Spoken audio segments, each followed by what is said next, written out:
ಬಿಜೆಪಿಯವರು ಒಂದು ಆರೋಪ ಮಾಡ್ತಾ ಇದ್ದಾರೆ.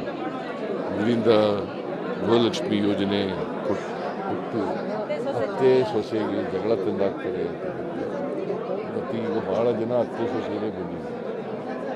ಅವರು ಎಲ್ಲರೂ ಕೂಡ ಹೇಳ್ತಾರೆ ಅನ್ಯೋನ್ಯವಾಗಿದ್ದೀವಿ ನಾವು, ಇದರಿಂದ ನಮಗೆ ಲಾಭ ಆಗಿದೆ, ನಾವಿಬ್ಬರು ಒಟ್ಟಿಗೆ ಸೇರ್ಕೊಂಡು ಸೊಸೆ ಮತ್ತು ಅತ್ತೆ ಒಟ್ಟಿಗೆ ಸೇರ್ಕೊಂಡು ನಾವು ಇದರ ಲಾಭವನ್ನು ಪಡಿತಾ ಇದ್ದೀವಿ ಅಂತ ಮಾತಾಡಿದ್ದಾರೆ.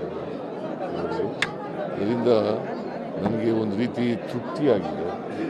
ಇಂಥ ಕಾರ್ಯಕ್ರಮ ಮಾಡಿ ವಿಶೇಷವಾಗಿ ಮಹಿಳೆಯರು ಅವರು ಆರ್ಥಿಕವಾಗಿ ಸಾಮಾಜಿಕವಾಗಿ ಸಬಲರಾಗ್ತಾ ಇರ್ತಕ್ಕಂಥದ್ದು ಭಾಳ ಸಂತೋಷದ ವಿಚಾರ.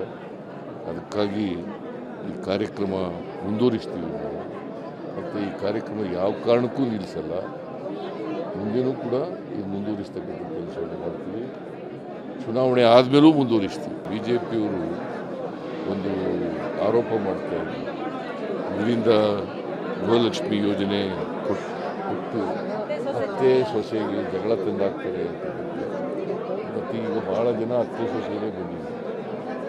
ಅವರು ಎಲ್ಲರೂ ಕೂಡ ಹೇಳ್ತಾರೆ ಅನ್ಯೋನ್ಯವಾಗಿದ್ದೀವಿ ನಾವು, ಇದರಿಂದ ನಮಗೆ ಲಾಭ ಆಗಿದೆ, ನಾವಿಬ್ಬರು ಒಟ್ಟಿಗೆ ಸೇರ್ಕೊಂಡು ಸೊಸೆ ಮತ್ತು ಅತ್ತೆ ಒಟ್ಟಿಗೆ ಸೇರ್ಕೊಂಡು ನಾವು ಇದರ ಲಾಭವನ್ನು ಪಡಿತಾ ಇದ್ದೀವಿ ಅಂತ ಮಾತಾಡಿದ್ದಾರೆ.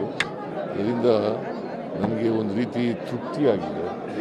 ಇಂಥ ಕಾರ್ಯಕ್ರಮ ಮಾಡಿ ವಿಶೇಷವಾಗಿ ಮಹಿಳೆಯರು ಅವರು ಆರ್ಥಿಕವಾಗಿ ಸಾಮಾಜಿಕವಾಗಿ ಸಬಲರಾಗ್ತಾ ಇರ್ತಕ್ಕಂಥದ್ದು ಭಾಳ ಸಂತೋಷದ ವಿಚಾರ.